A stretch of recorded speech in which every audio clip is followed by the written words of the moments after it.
Yo. I got you now, but you're upside down. What's going on here? I'm upside down, huh? All right. That's all. We'll figure it out. How's that? That's good. I'm trying. Yeah, technical difficulties. It's harder than it looks to record. Hey, this is Evan from GRAVELTOOB. We're with Eric McFadden, guitar player extraordinaire, songwriter.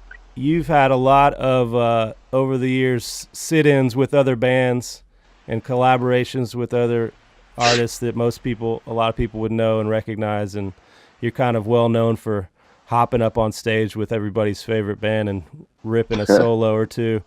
I just wanted to rap a little bit with you about that. What's your approach when someone asks you to sit in with them and you may or may not know their music, or maybe a song, maybe different levels of improvisation going on there. What's your kind of approach to that? It really just stems from when I was a kid, first started playing. I wasn't really even playing gigs, I mean, at the time I was just playing a lot of guitar and hanging out at the guitar shop. A friend, some local band guys asked me to sit in in the park. They're playing a cool concert in the park across the street. And at first I was kind of like, oh shit, what am I going to do? But my dad had said, just say yes to everything. No, you just got to be fearless. You just get up there and figure it out. You know what I mean? It's sink or swim kind of thing. So yeah, my attitude has been trial by fire. It doesn't matter. You just kind of you get up there, and then I think just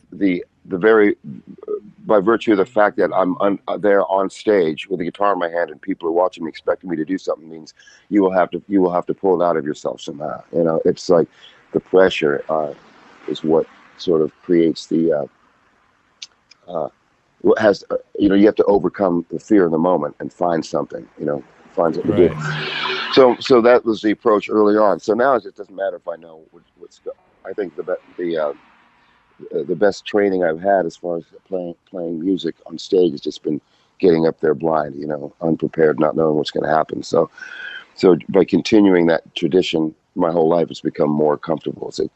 I'm kind of accustomed to not knowing what the hell is going to happen before I get up there, and it keeps it exciting for me, and it's a very motivating thing, Yeah, I've found that sometimes just any sort of moments of unexpected, whether it be a technical malfunction or somebody flubbing something, or just the fact that nobody quite has it all together on a song, those things sort of can make some drama that for the musician may be stressful, but for everyone else in the room becomes this sort of tension and moment of excitement that you can't make up. It just you can't get that any other way. That spontaneous creation, that sort of that lack of certainty is what's going to happen. The mystery of it all is sort of very compelling. Right on. Well, I mean, with that said, I would definitely say we want to invite you to sit in with us at the Swan Dive. And excellent. Just don't tell me what I'm going to be doing up there. We won't say anything. We'll just invite you up. Maybe we'll hand you a random instrument, maybe not even a guitar. No, I'm just kidding. Yeah, hell, anything. I'll take a glockenspiel, a French horn. Yeah. I also have to bring up the fact that you played with the P-Funk guys and George Clinton, personal heroes of mine, and a lot of the guys in the band, mixing funk music with rock music, and just also, talk about being fearless and inventive on stage. What was your time with those guys like, and how has it influenced what you're doing these days? Well, man, they were a great influence before I joined the band, and also as a result of being in the band, even more so, because talk about groundbreaking and innovative. George Clinton was doing things back in the day that nobody had considered, at least had heard anybody do prior. And the way that he melded his different influences, the R&B and soul influence with funk and rock and acid rock, as they were calling it too, and all that kind of thing was sort of people just a lot of people were like, what the fuck is this? Nobody seen anything like that before. So he had the different projects. He had Funkadelic, the more guitar based one, psychedelic rock funk thing. Then he had Parliament, the more horn based outfit, right? And of course, they ended up in recent years merging the two. But but that was a great experience because you really learning so much of the idiom and some of the nuance of what it is to play that music, you know, just and getting inside of it like that. It was great for my playing and singing and just my entire musical perspective, you know. So I'm pretty grateful for the George Clinton experience all around, and you know, also establishing, making great lifelong friendships too, you know. And also being able to have George collaborate with me on some of my projects and some of the other band members as well. You know, Blackbird and Kid Funkadelic and Frankie Cash. Well, you know, list goes on. But, you know, that came at a good time in my life too, right about when I needed it. So, yeah. Cool, man. And you also had a stint playing with Stockholm Syndrome, a sort of super group of some of the guys from Panic and Government Mule, and how did that whole thing come together? Well, Dave Schools and I had been friends since the mid-'90s through my ex, who's a bass player, Paula, who lived in Athens, Georgia.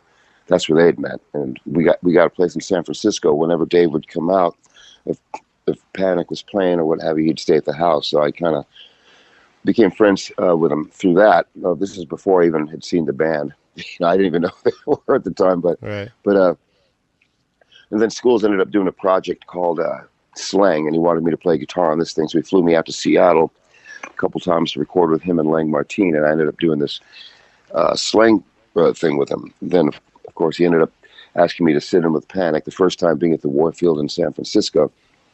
But anyway, we'd been developing a friendship for a bit, and then and I was aware of Jerry Joseph and that they were friends as well. So I ended up doing these opening for Jerry Joseph in San Diego.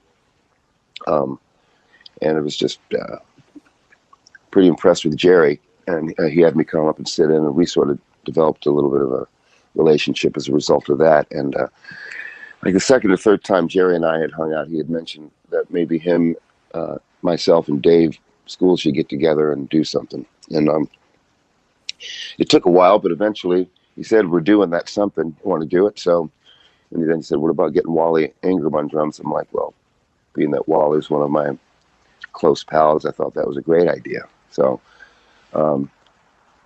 that's just kind of how it happened. Dave and Jerry were doing an acoustic thing. They decided to put the band together, asked me to do it, asked Wally, a friend named Danny Juke. And then eventually Danny split, and Danny Lewis came in for the next phase of Stockholm Syndrome. Cool. You know, Government Mule, Danny. Yeah. Personally, I think that's how you came into my sphere of knowledge. As a kid, I was, you know, going to see Widespread shows whenever they would come to town, and then we heard about you from that whole side project. So I've kind of came in the middle somewhere and followed you since then. And I'm good friends with Bobby Perkins and Robbie Kidd. Just played with Robbie Kidd the other day, actually. So, those are two of my favorites, man. Bobby and Rob. Can't go wrong with those guys. No, you can't. Bobby was in a band called Larry that they were the Austin they were the kings of the Austin jam band scene. And when I was, you know, 16 or 17, I would get a fake ID and go see them on 6th Street and see Bobby Perkins playing bass. And he's sort of like my big brother, so it's cool to see you jam with him.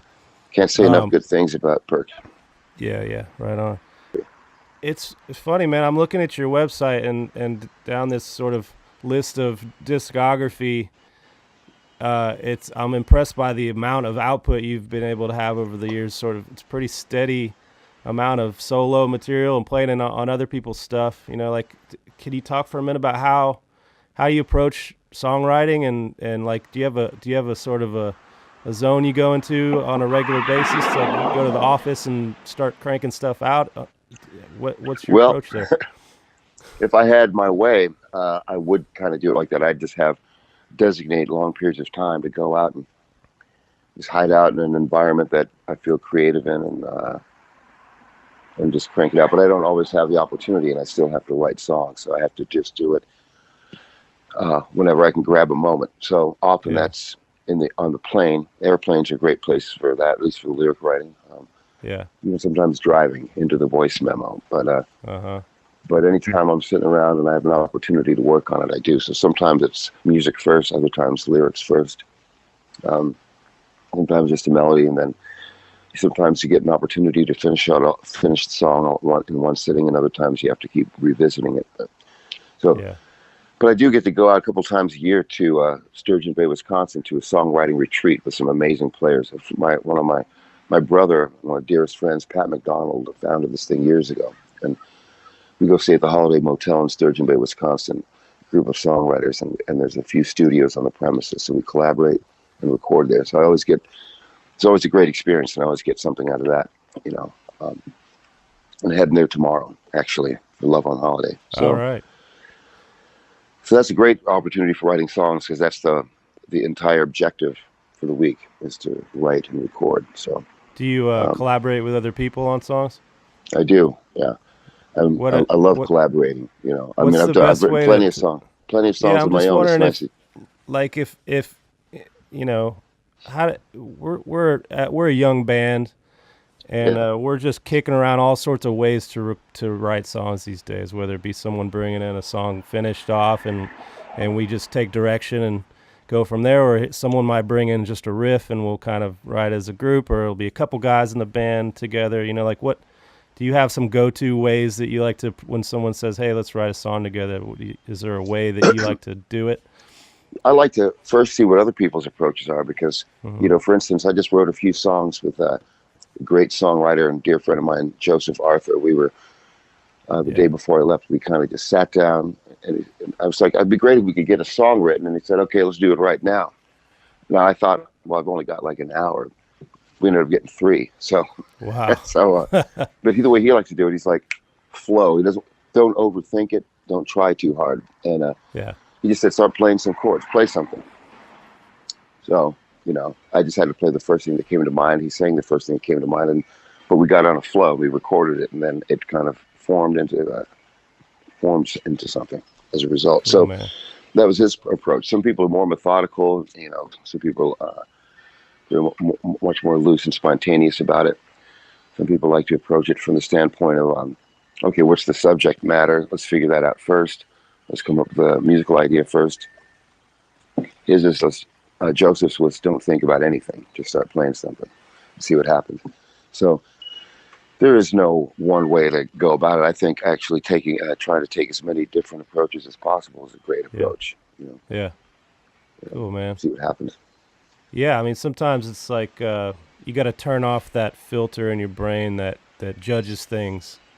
You know, is this good? Is this bad? And sometimes you find yourself doing that, and you're not actually flowing. You can't think about that. You can't be criticizing yourself as you're writing the song. Yeah. You just have to be in the song, in the moment. And your brain could really get in the way of shit. So you got to not overthink it. Cool, man. Yeah. Cool, man. I don't want to keep you. Thanks a lot for opening up and chatting with me. And hey, it's my pleasure, man. Thank you. Good to talk to you. Man. Looking forward to our rock and roll shindig at the Swan Dive, man. Yeah, Swan Dive, 23rd. Let's jam. Yeah, thanks a lot, man. Eric McFadden, y'all. Be well. Peace out.